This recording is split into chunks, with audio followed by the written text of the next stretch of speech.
उसके चेहरे पर एक प्यारी सी मुस्कान आई। मेमोरी यहीं रुक गई। फिलहाल फैनशियान चेस्ट का दूसरा पासवर्ड क्रैक करना चाहता था। उस वक्त वूजू ने उसे बताया कि उसे सिर्फ इतना याद था कि पासवर्ड एक नाम था। यंग मिस ने कहा था कि इसमें सिर्फ 5 स्ट्रोक्स हैं। वूजू से मिली इस जानकारी के बाद फैनशियान को पूरा भरोसा था कि वो इस चेस्ट का पासवर्ड डिसाइफर कर लेगा। लेकिन 1 घंटा बीत गया और उसे अभी भी सही पासवर्ड नहीं मिला। बेबस होकर फैनशियान ने अपना चेहरा कीबोर्ड पर दे मारा और ठंडी सांस लेते हुए कहा, इस दुनिया में ऐसा कौन सा नाम हो सकता है जो सिर्फ 5 स्ट्रोक्स में लिखा जा सके। फैनशियान की ये बात सुनकर वूजू ने समझाया कि यंग मिस ने स्ट्रोक्स नहीं बल्कि लेटर्स या अक्षर कहा था। जैसे ही उसने ये बात खत्म की, फैनशियान तुरंत गुस्से में आ गया और वूजू को डांटने लगा। तुमने मुझे इतनी ज़रूरी बात शुरुआत में क्यों नहीं बताई। सबसे खास जानकारी मिलने के बाद फैनशियान ने फिर से कोशिश शुरू की। पहले उसने अपनी माँ का नाम ये चिंगमेई डाला, लेकिन एंटर करने के बाद स्क्रीन पर इनकरेक्ट पासवर्ड दिखाई दिया। इसलिए फैनशियान ने बिना हिचकिचाए सीधा अपना नाम डाला। उसने सोचा कि अगर ये चीज़ उसकी माँ ने उसके लिए छोड़ी है तो बहुत मुमकिन है कि उन्होंने पासवर्ड के लिए उसका नाम इस्तेमाल किया हो। लेकिन रिजल्ट फिर भी गलत था। इस पॉइंट पर फैनशियान उलझन में पड़ गया और उसके पास अपने बाप का नाम फैनजियान डालने के अलावा कोई चारा नहीं बचा। लेकिन रिजल्ट फिर भी गलत निकला। 3 नाकाम कोशिशों के बाद फैनशियान ने अपना सिर घुमाकर वूजू की तरफ देखा। आधे भरोसे और आधे शक के साथ फैनशियान ने आखिरकार वूजू का नाम एंटर किया। उम्मीद के मुताबिक रिजल्ट वही निकला जो उसने प्रिडिक्ट किया था। वूजू का नाम ही इस चेस्ट का सही पासवर्ड था। इस बात ने उसे वूजू और उसकी माँ के रिश्ते पर शक करने पर मजबूर कर दिया। फैनशियान ने मुड़कर पूछा, मुझे अब बहुत शक हो रहा है। क्या तुम्हारे और माँ के बीच कोई ऐसा राज है जो दूसरों को नहीं बताया जा सकता। लेकिन वूजू ने कोई जवाब नहीं दिया, सिर्फ अपना सिर टेढ़ा किया, जैसे वो उसके सवाल से खुद हैरान हो। क्योंकि उसके अंकल को नहीं पता था तो वो उन्हें जवाब देने के लिए मजबूर नहीं कर सकता था। इसके बजाय फैनसियान चेस्ट के अंदर के खजाने को लेकर और भी ज्यादा क्यूरियस हो गया। चेस्ट खोलते ही अंदर की चीज ने फैनसियान को 5 सेकंड के लिए सुन कर दिया, जबकि वूजू ने उसे देखकर सुकून से कहा, यंग मिस ने इसे चेस्ट में रखा था, ये कोई हैरानी की बात नहीं है। वूजू की काम टोन सुनकर फैनसियान को थोड़ा एग्जिस्टेंशियल डाउट होने लगा। उसने पूछा, ये हैरानी की बात नहीं है। पता चला कि चेस्ट के अंदर एक बैरेट M82A1 स्नाइपर राइफल थी। फैनसियान को इस दुनिया में ट्रांसमाइग्रेट हुए 1 दशक से ज्यादा वक्त हो गया था, लगभग 25 साल, और वो इस जमाने के स्टाइल का आदी हो चुका था। इसलिए ऐसी मॉडर्न वेपन को अपनी आंखों के सामने देखकर वो दंग रह गया। लेकिन वूजू ने एक बार फिर उसे यकीन दिलाया कि वो ये चीज़ देखकर हैरान नहीं है, क्योंकि उसने इसे पहले देखा था और इसलिए उसे ये थोड़ी याद थी। वूजू की ये बात सुनकर फैनसियान को और भी ज्यादा लगने लगा कि इस दुनिया का वर्ल्ड व्यू उसकी समझ से बाहर है। वो साफ तौर पर एक पुराने जमाने में ट्रांसमाइग्रेट हुआ था, फिर भी नियॉन लाइट्स और एक बैरेट स्नाइपर राइफल सामने आ गई थी।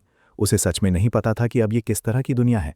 अचानक फैनसियान को लगा कि ये स्नाइपर राइफल थोड़ी अजीब है। कुछ देर तक चेक करने के बाद उसे पता चला कि स्नाइपर राइफल में कोई बुलेट्स ही नहीं है। हालांकि उसने पूरी मैगजीन निकाल ली थी, लेकिन वो अंदर से खाली थी। फैंसियान को बुलेट्स के बारे में बड़बड़ाते हुए सुनकर वूजू ने पूछा कि बुलेट्स क्या होती हैं। तभी फैंसियान ने वूजू से पूछा कि क्या उसने कभी अपनी माँ को ये चीज़ इस्तेमाल करते देखा है। बॉक्स में रखी जाने वाली चीज़ों को बुलेट्स कहते हैं। इतनी बड़ी, इतनी लंबी, तुम इन्हें लोड करते हो और बैंग बैंग। फैंसियान के इस विविड डिस्क्रिप्शन के बाद वूजू ने फिर कहा, मैंने तुम्हें पहले ही बताया था कि मैं बहुत सी चीज़ें भूल चुका हूँ, जिससे फैंसियान को बहुत निराशा हुई। उसने सोचा था कि वो एक ऐसे दौर में हथियार चला पाएगा जहां सब तलवार और तीर कमान इस्तेमाल करते हैं, लेकिन पता चला कि बुलेट्स ही नहीं है। हालांकि वूजू ने अपनी बात अभी पूरी नहीं की थी। भले ही उसने कहा कि वो बहुत कुछ भूल गया है, पर उसने ये भी कहा, मुझे अभी भी याद है जो यंग मिस ने कहा था। जैसे ही ये शब्द बोले गए, फैंसियान खुद को थोड़ा एग्जैस्परेटेड महसूस करने से नहीं रोक सका। उसने जोर से वूजू से कहा, तो अंकल सीधा सीधा बोलो ना। बदकिस्मती से उसके अंकल वूजू सीधे इंसान नहीं थे और कभी-कभी बातों को घुमा फिराकर परेशान कर देते थे। उन बुलेट्स के बारे में जो फैंसियान ने अभी बताई थीं, वूजू ने कहा, उस साल जब मैं तुम्हें लेकर भागा था, मैंने देखा कि वो बेकार थीं, इसलिए मैंने उन्हें टाइपिंग कोर्टयार्ड में फेंक दिया था। वूजू की ये बात सुनकर फैंसियान एक पल के लिए दंग रह गया। उसे अपने कानों पर यकीन ही नहीं हो रहा था। वूजू ने इतनी जरूरी चीज फेंक दी थी। फैंसियान जमीन पर गिर गया और बैरेट वाले चेस्ट को गले लगाकर रोने लगा। मैंने सोचा था कि मैं गेम को हैक कर लूंगा, लेकिन ये तो सिर्फ एक लाइटर निकला। चेस्ट को गले लगाते वक्त फैंसियान के हाथ को उसकी सरफेस पर एक उभरी हुई जगह महसूस हुई। करीब से देखने पर उसे एक हार्ट शेप्ड बटन मिला, जिसके बगल में लिखा था, लिटिल जूजू, यहां प्रेस करो। फैंसियान कुदरतन क्यूरियस था। हालांकि उसने बगल में लिखे शब्द पढ़ लिए थे, फिर भी वो अपने हाथ से उसे दबाने से नहीं रोक सका।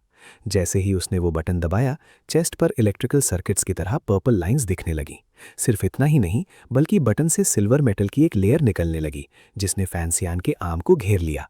वो मेटालिक लेयर तेजी से उसके कंधे से लेकर पूरे दाएं हाथ पर फैल गई। हालांकि फैंसियान ने जल्दी रिएक्ट किया और अपना हाथ पीछे खींचा, लेकिन वो इस मेटालिक लेयर को अपने ऊपर लगने से नहीं रोक सका। और भी हैरानी की बात यह थी कि इस मेटालिक लेयर ने उसे सीधा अवेंजर्स के विंटर सोल्जर में बदल दिया। हालांकि सब कुछ इतनी तेजी से हुआ कि फैंसियान को एक पल के लिए समझ नहीं आया कि कैसे रिएक्ट करे, और वो बस अपने बदले हुए हाथ को देखता रह गया। उसे वहां सुन खड़ा देखकर वुजू ने सोचा कि वो डर गया है, और उसे बताया कि पुराने वक्त में यंग मिस को भी इस तरह के अजीब प्रैंक्स मजाक करना पसंद था। ये सुनकर फैंसियान ने तुरंत अपना मैकेनिकल आर्म उठाया, उसकी तरफ इशारा किया और कहा, इसे भी अजीब प्रैंक कहते हैं। फैंसियान ने अपने दाएं हाथ को बहुत देर तक ध्यान से देखा।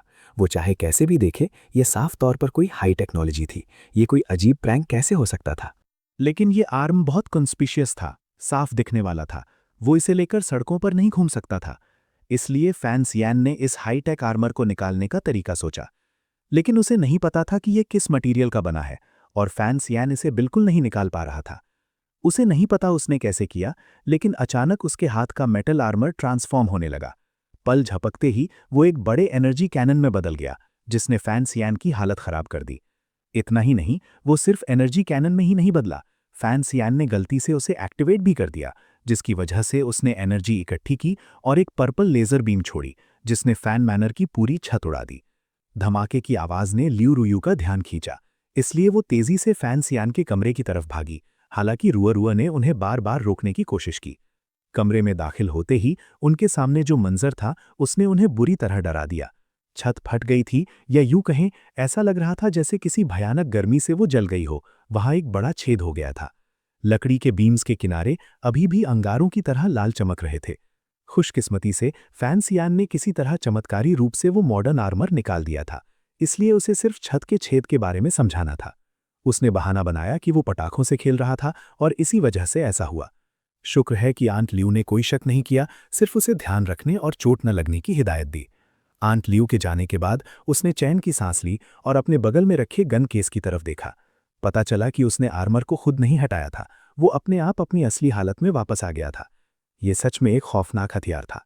जब फैंसियान इस हथियार की भयानक ताकत से अभी भी संभल ही रहा था, तभी वुजू को कुछ मिला और उसने फैंसियान को देखने के लिए बुलाया। वुजू को बैरेट के एंटी स्क्रैच पैडिंग के नीचे छिपा हुआ एक छोटा सा कागज का टुकड़ा मिला था। फैंसियान देखने के लिए पास गया और वो कागज का टुकड़ा निकाला तो पता चला कि वो एक खत था। कुछ देर देखने के बाद फैंसियान को एहसास हुआ कि ये एक खत था जो उसकी माँ ने वुजू के लिए लिखा था। उसने पहले इसे वुजू को देने का सोचा, लेकिन वुजू ने उसे जोर से पढ़ने को कहा, क्योंकि फैंसियान उसकी हर चीज देख सकता था। वुजू की इजाजत से फैंसियान ने धीरे से लिफाफा फाड़ा और अंदर की बात देखी। लेकिन जैसे ही वो उसे पढ़ने के लिए तैयार हुआ, उसे थोड़ी उलझन महसूस हुई। खत की वर्डिंग थोड़ी अजीब थी। मेरे प्यारे लिटिल ज़ुज़ू, तुम्हारे लिए एक किस। बिग सिस्टर तुम्हें बहुत पसंद करती है। मैंने कई बार तुम्हें एक पत्नी से मिलवाना चाहा, लेकिन तुम हमेशा बर्फ की तरह ठंडे रहते हो। कहना पड़ेगा, इस खत को जोर से पढ़ने के बाद फैंसियान की रीढ़ की हड्डी में एक सिहरन दौड़ गई। फैंसियान के एक्सप्रेशन देखकर वुजू ने सोचा कि उसे खत का मतलब समझ नहीं आया और समझाया कि लिटिल ज़ुज़ू, जिसका जिक्र फैंसियान की माँ ने किया था, वो वही था। हालांकि फैंसियान ने कुदरतन ये बात समझ ली थी, बस उसे बुलाने का तरीका थोड़ा अजीब लगा। खत की बात पर वापस आते हुए फैंसियान की माँ ने लिखा था, तुम कभी मेरी सलाह नहीं मानते, फिर से मंदिर में लड़ने चले गए, फिर तुम फिर से हार गए, हमेशा एक पिल्ला पपी बनकर बाहर निकलते हो, मुझे अपने ऊपर हंसने देते हो छोटे भाई, और मैंने तुम्हारी गैर हाजिरी में कामयाबी से किसी को ड्रग दिया और प्रेग्नेंट हो गई। मुझे बस ये नहीं पता कि बाद में पैदा होने वाला बच्चा लड़का होगा या लड़की। जब से मैं इस दुनिया में आई हूँ, मुझे कुछ तो पीछे छोड़ना चाहिए, है ना? मैं पहले एक अमीर औरत थी, मैंने एक प्रिंस को मारा है, मैंने पुराने एम्परर की दाढ़ी खींची है। बस एक ही चीज़ है जो मैंने नहीं की, वो है दुनिया को एक करना। फैंसियान जितना ज़्यादा पढ़ता, उसे उतना ही लगता कि इस खत की बातें थोड़ी बढ़ा चढ़ाकर लिखी गई हैं। उसने मुड़कर वुजू से पूछा कि क्या खत में लिखी बातें सच हैं, लेकिन कोई जवाब नहीं मिला। हालांकि उसने कई बार बुलाया, लेकिन वुजू वहां सुन खड़ा रहा, बिना हिले डुले, एक मूर्ति की तरह। जब फैंसियान ने करीब से देखा तो उसे पता चला कि वुजू के होंठ इस वक्त थोड़े ऊपर मुड़े हुए थे, एक बहुत ही खुशनुमा मुस्कान दिखा रहे थे। वो हद से ज़्यादा हैरान था। वो आमतौर पर बेरुखा रहने वाला अंकल, जिसके चेहरे पर हमेशा सिर्फ एक ही एक्सप्रेशन रहता था, वो अपनी माँ का खत सुनकर सच में मुस्कुरा रहा था। उसे अपनी आंखों पर यकीन तक नहीं हो रहा था और उसने वूजू से पूछा कि क्या वो मुस्कुरा रहा है। फैंसियान का सवाल सुनकर वूजू ने पीछे मुड़कर उससे पूछा, क्या हुआ? जैसे उसे खुद भी एहसास नहीं हुआ हो कि वो अभी मुस्कुराया था। ये देखकर फैंसियान ये जानने के लिए क्यूरियस हो गया कि उसके अंकल और उसकी माँ ने गुजरे वक्त में आखिर किया क्या था। लेकिन जो जवाब उसे मिला वो सिर्फ 3 शब्द थे, अब याद नहीं। ऐसा लगा जैसे उसने पहले ही उम्मीद कर ली थी कि वुज़ू ऐसा ही जवाब देगा, इसलिए हालांकि उसे थोड़ा बुरा लगा पर वो ज़्यादा निराश नहीं हुआ। उसकी माँ ने खत में जो लिखा था उसे आगे पढ़ते हुए फैंसियान को फिर से थोड़ी उलझन हुई। खत से उसे पता चला कि सदन किंग की आज की हालत 80% उसकी माँ की कोशिशों की वजह से थी। लेकिन खत की आखिरी कुछ लाइन से ऐसा लग रहा था कि उसकी माँ इससे बिल्कुल खुश नहीं थी। इसके उलट वो बहुत अकेला महसूस करती थी। शायद ये फैंसियान के जैसा ही अकेलापन था, क्योंकि वो दोनों ही इस जगह ट्रांसमिग्रेटर्स थे। खत के आखिर में उसकी माँ ने खास तौर पर वुज़ू को हिदायत दी थी, छोटे भाई, खत पढ़ने के बाद उस चेस्ट को ख़त्म कर देना। लिटिल जूजू, मुझे तुम्हारी बहुत याद आती है। ये शब्द पढ़ने के बाद फैंसियान अपनी माँ का मूड थोड़ा थोड़ा समझने लगा था। वो वुज़ू की तरफ मुड़ा। वुज़ू ने भी उसे खामोशी से देखा, जैसे वो कुछ कहना चाहता हो पर रोक रहा हो। फैंसियान ने खत पकड़ा और वुज़ू से कहा, ऐसा लगता है माँ भी इस दुनिया की नहीं थी। ये दुनिया जो पुरानी और साइंस फिक्शन जैसी लगती है, माँ ने ही बनाई थी। हालांकि वुज़ू उसके द्वारा इस्तेमाल किए गए कुछ शब्दों को नहीं समझा, फिर भी उसने कन्फर्म करते हुए कहा, यह सच है कि यंग मिस ने इस दुनिया को बहुत बदल दिया था। फैंसियान ने अपनी माँ के खत को मुट्ठी में भींचते हुए गुस्से में कहा, उनकी लेगेसी की वजह से अब ये उन लोगों के लिए पावर के लिए लड़ने का एक हथियार बन गई है। फैंसियान की बातें सुनकर वुज़ू ने सोचा कि वो रॉयल ट्रेजरी की बात कर रहा है। जैसे ही वो पूछने वाला था, फैंसियान को अचानक चेस्ट के नीचे एक और छिपा हुआ कंपार्टमेंट मिला। अंदर उसकी माँ द्वारा छोड़ी गई एक स्क्रोल पेंटिंग थी। जब फैंसियान ने स्क्रोल को खोला तो उसने अपनी माँ की सेल्फ पोर्ट्रेट देखी। उसने पहले सोचा कि यह सिर्फ एक मामूली पेंटिंग है, लेकिन अचानक पेंटिंग में उसकी माँ की तस्वीर हिलने लगी और चिल्लाई। अगर ये वुज़ू होता तो उसने उम्मीद के मुताबिक ये चेस्ट ज़रूर ख़त्म कर दिया होता। तुम सच में आगे देखना चाहते हो? ईमानदारी से बताओ तुम कौन हो? फैंसियान ने, ये सोचते हुए कि ये कोई इमॉर्टल कल्टिवेशन वाला प्लॉट है, ईमानदारी से जवाब दिया, मैं आपका बेटा हूँ। जैसे ही उसने ये कहा, पेंटिंग वाली तस्वीर जोर से हंसी और बोली, मैंने गेस किया था कि तुम मेरी बेटी या बेटे होगे। इस आइटम को वापस उसकी जगह रख दो। तुम्हें आगे तभी देखने की इजाज़त है जब तुम्हारी जान खतरे में हो। क्या तुमने साफ सुन लिया? तभी फैंसियान समझा कि ये स्क्रोल एक रिकॉर्डिंग डिवाइस था, जो किसी के खोलने पर अपने आप प्ले हो जाता था। अपनी माँ की हिदायत सुनने के बाद उसने माँ की पोर्ट्रेट को टेम्पररी तौर पर वापस उसकी जगह रख दिया। फिर अदब से चेस्ट के आगे सिर झुकाया, इसे अपनी माँ की तरह ट्रीट करते हुए। कुछ वक्त बाद राजधानी की सड़कों पर बेशुमार लीफलेट्स बारिश की तरह गिरे। हालांकि लीफलेट्स की बात साफ नहीं थी, लेकिन उन्हें पढ़ने के बाद लोगों के रिएक्शन से अंदाजा लगाया जा सकता था। कुछ डंग थे, जबकि कुछ उसमें लिखी बातों की वजह से गुस्से में थे। इस वक्त फैंसियान घर पर था, घास का एक सूखा तिनका चबा रहा था और खामोशी से सबका मजा ले रहा था। अचानक अंकल वुज़ू खिड़की से अंदर आए और पूछा, क्या ये लीफलेट वाला हादसा तुमने किया है? उसने मुड़कर वुज़ू की तरफ देखा और सुकून से इसे कबूल कर लिया। वुज़ू ने लीफलेट्स की बातें पढ़ने के बाद क्यूरियस होकर पूछा, तुमने कहा कि ली युन रॉय ने दुश्मन के साथ साजिश की है? फैंसियान ने उन्हें बीच में टोकते हुए कहा, मैंने ये भी कहा कि वो महल में कई नकली यूनक्स रखती है और बाहर उसके बेशुमार पुराने लवर्स हैं। वुज़ू जानते थे कि भले ही फैंसियान की एल्डेस्ट प्रिंसेस के साथ पुरानी दुश्मनी थी, लेकिन उन्होंने उसे कभी इस तरह की नेगेटिव चीज़ करते नहीं देखा था। इसलिए वो उससे पूछना चाहते थे कि उसने ऐसा क्यों किया। पता चला कि इस बार उसके एक्शंस के पीछे उसकी माँ वजह थी। उसने वुज़ू से कहा, मेरी माँ ने रॉयल ट्रेजरी बनाई, ओवरवॉच काउंसिल खड़ी की और इस देश की ताकत के लिए सबसे बुनियादी चीज़ें दी। मुझे रॉयल ट्रेजरी में कोई दिलचस्पी नहीं है और ना ही मैं जानता हूँ कि रॉयल ट्रेजरी लेने के लिए कौन काबिल है, लेकिन ली युन रॉय वो बिल्कुल भी इसके लायक नहीं है। उसका एक्सप्लेनेशन सुनने के बाद वुज़ू भी उसके एक्शंस की वजह समझ गए, लेकिन उन्हें बस ये लगा कि कोई इस बात पर यकीन नहीं करेगा कि एल्डेस्ट प्रिंसेस थोड़े से पैसे के लिए इतने बड़े फायदे कुर्बान कर देगी। फैंशियान को ऐसा नहीं लगता था। उसे लगा कि दुनिया में ज़्यादा समझदार लोग नहीं हैं, इसीलिए आम लोग कुदरतन इस पर यकीन कर लेंगे। इसके अलावा वो बस हिज मैजेस्टी को एक रिमाइंडर दे रहा था। फैंशियान को इतना कॉन्फिडेंट देखकर वुज़ू ने उसे एक बात बताई। कहा कि हिज मैजेस्टी को उसके रिमाइंडर की ज़रूरत नहीं थी, ये मामला इतना सिंपल नहीं था। वुज़ू की बात सुनकर फैंशियान थोड़ा कंफ्यूज हो गया।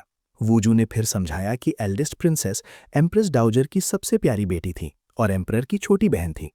उन्हें इस तरह से एल्डेस्ट प्रिंसेस से निपटने के लिए मजबूर करना नामुमकिन था। अगर हिज मैजेस्टी ने सच में एल्डेस्ट प्रिंसेस के खिलाफ कोई एक्शन लिया तो इसकी सिर्फ एक ही गुंजाइश थी कि सब कुछ उनके प्लान के मुताबिक था। वूजो की बातें सुनकर फैंशियान अपनी हैरानी नहीं छिपा सका। उसने उम्मीद नहीं की थी कि एम्परर इतने गहरे और अनप्रिडिक्टेबल इंसान है।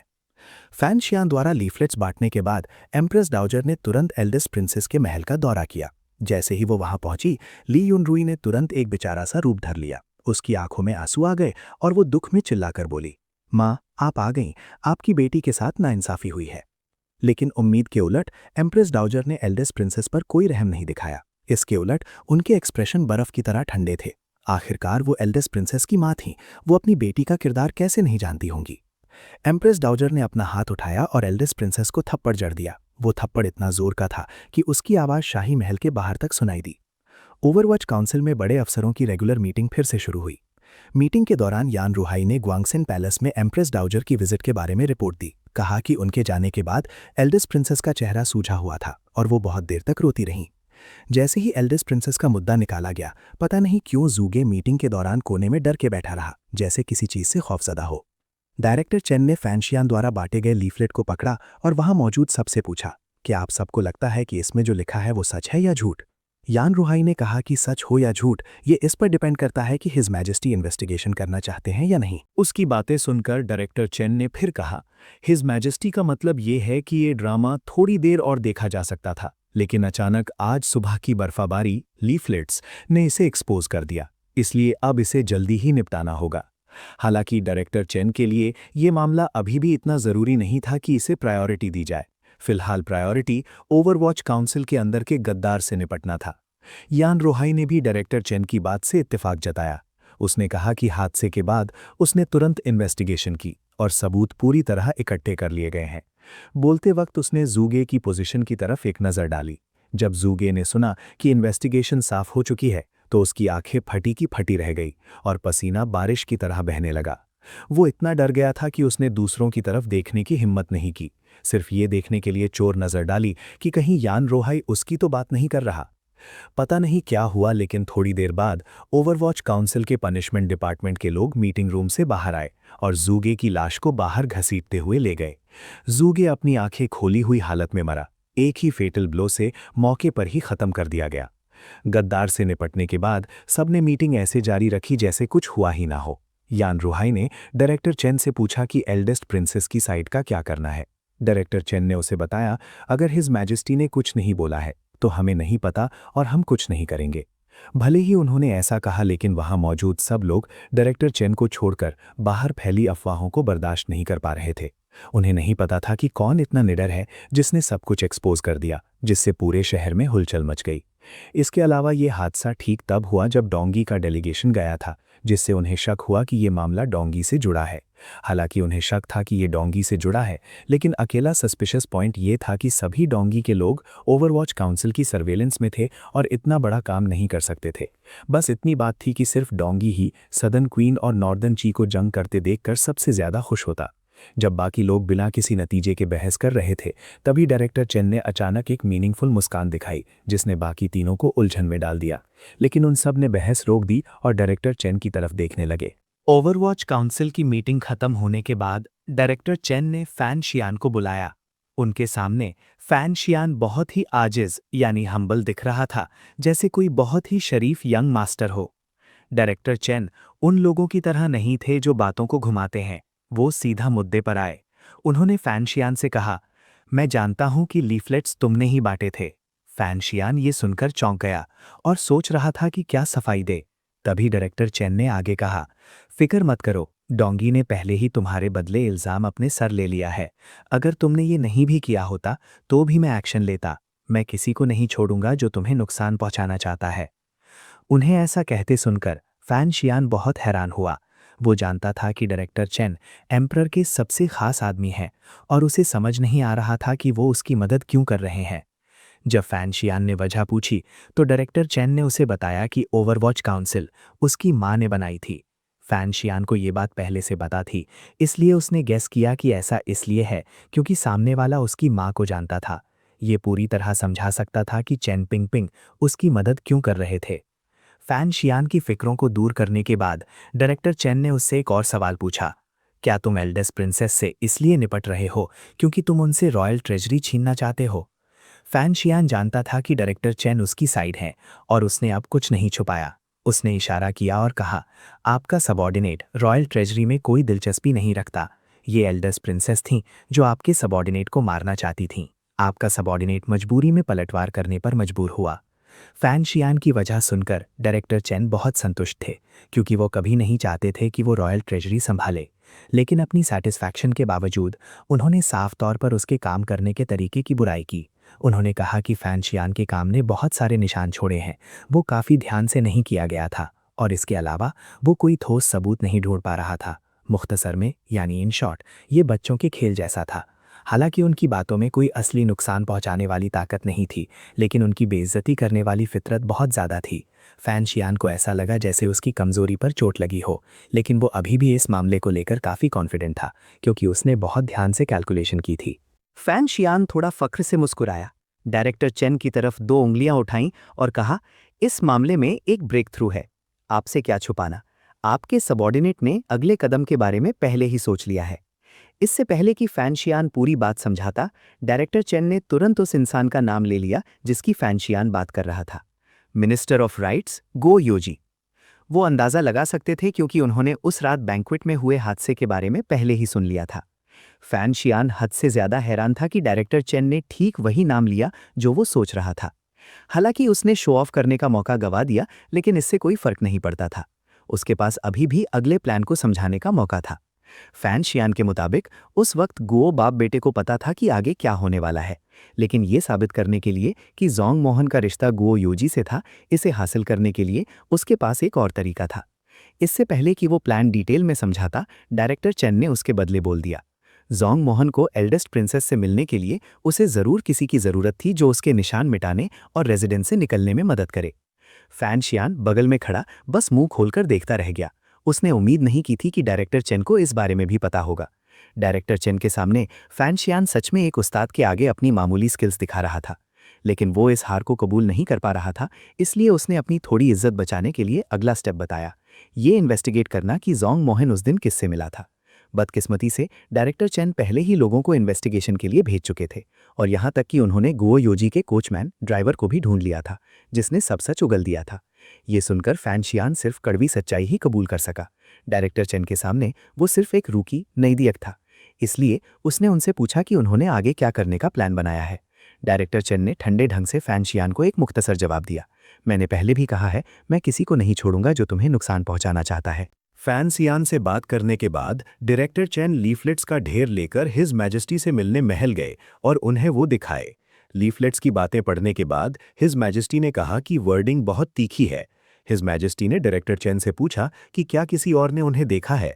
डायरेक्टर चेन ने हिज मैजेस्टी के सवाल का कुछ नहीं छुपाया, लेकिन बोलते वक्त अपना सिर झुकाए रखा, जैसे अपनी नाकामयाबी के लिए माफ़ी मांग रहे हों।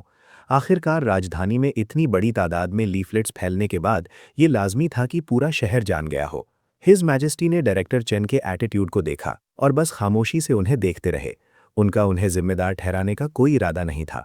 वो सिर्फ ये पूछना चाहते थे कि उनका मकसद क्या था उन्हें जानबूझकर ये दिखाने का। हिज मैजेस्टी का सवाल सुनकर डायरेक्टर चेन ने जवाब दिया कि क्योंकि ये मामला शाही खानदान की इज्जत से जुड़ा है, इसीलिए हिज मैजेस्टी को पता होना चाहिए। हिज मैजेस्टी और डायरेक्टर चेन एक दूसरे को कई सालों से जानते थे और उनकी पर्सनैलिटी से वाकिफ थे। वो एक बार में समझ गए कि वो झूठ बोल रहे हैं। सिर्फ तब जब हिज मैजेस्टी ने डायरेक्टर चेन से सच बोलने को कहा, तो उन्होंने कहा कि हिज मैजेस्टी और एल्डेस्ट प्रिंसेस की भलाई के लिए बेहतर होगा कि एल्डेस्ट प्रिंसेस कुछ वक्त के लिए राजधानी छोड़कर चली जाए, ताकि लोगों की नज़र से बच सके। उन्हें ऐसा कहते सुनकर हिज मैजेस्टी गुस्से में सवाल करने से नहीं रोक सके। बहुत अच्छे चेन पिंगपिंग, क्या तुम मुझे मेरी अपनी बहन से निपटने को कह रहे हो? हिज मैजेस्टी के सवालों का सामना करते हुए डायरेक्टर चेन हमेशा की तरह शांत रहे। उन्होंने एम्परर किंग को बताया कि वो बागी रेबल्स जो शायद एल्डेस्ट प्रिंसेस का फायदा उठा रहे थे, उनसे निपट लिया गया है और अब एल्डेस्ट प्रिंसेस जा सकती हैं। इन बातों ने हिज मैजेस्टी को सच में गुस्सा दिला दिया। वो उन पर चिल्लाए, कितनी हिम्मत, और यहाँ तक कि डायरेक्टर चेन पर बदतमीजी का इल्जाम लगाकर उनसे निपटना चाहा। डायरेक्टर चेन ने एम्परर किंग की धमकी से कोई डर नहीं दिखाया, बल्कि उन्होंने धीरे से उन्हें बताया कि वो मरने के लिए तैयार हैं। एम्परर किंग खामोशी से उस व्हीलचेयर वाले आदमी को देखते रहे जो उन्हें कोने में ढकेल रहा था। वो बहुत साफ थे कि डायरेक्टर चेन अभी नहीं मर सकते, वरना अगर इस देश ने ओवरवॉच काउंसिल का कंट्रोल खो दिया तो ये बिखर जाएगा। एम्परर किंग सिर्फ बेबस होकर आहें भर सके और डायरेक्टर चेन को पीछे हटने का हुक्म दिया। जियो या मरो, तुम्हारी मर्जी। ऊपर से ऐसा लग रहा था कि एम्परर चीन ने डायरेक्टर चीन को छोड़ दिया है, लेकिन उनके जाने के बाद एम्परर चीन ने कहा, शाबाश चेन पिंगपिंग।